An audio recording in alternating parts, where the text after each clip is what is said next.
கார்த்திக் இப்படி மாறிடுவாரு அப்படின்னு சொல்லிட்டு யாருமே எதிர்பார்க்கவே இல்ல. என்னடா நடக்குது இங்க? அப்படிங்கிற மாரி தான் எல்லாருமே இருந்துட்டு இருக்காங்க. அதாவது இப்போ என்னாச்சு அப்படின்னு பார்த்தீங்கன்னா, நம்ம கார்த்திக் வந்துட்டு கௌதம் மேல பயங்கர கோவத்துல இருந்துட்டு இருக்காரு.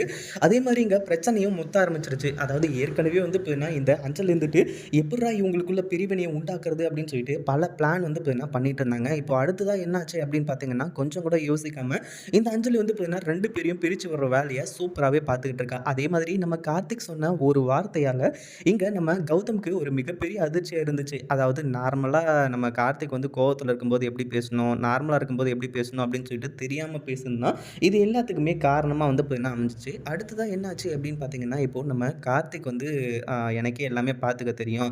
என்னால பிசினஸ் ஸ்டார்ட் பண்ண முடியாதா? அப்படி இப்படின்ற மாரி வந்து சொன்னதுக்கப்புறமா, இங்க நம்ம கௌதம் வந்துட்டு, "டேய் கார்த்திக் என்னடா பேசிட்டு இருக்க நீயி?" அப்படின்ற மாரி வந்து சொல்லி கௌதமும் வந்து கேட்க ஆரம்பிச்சுறாங்க. "இங்க பாருங்க, நீங்க இதுக்கு மேல வந்து பார்த்தீங்கன்னா எனக்கு அட்வைஸ் பண்றதோ, இல்ல மத்த விஷயங்கள வந்து பார்த்தீங்கன்னா நீங்க வச்சுக்காதீங்க.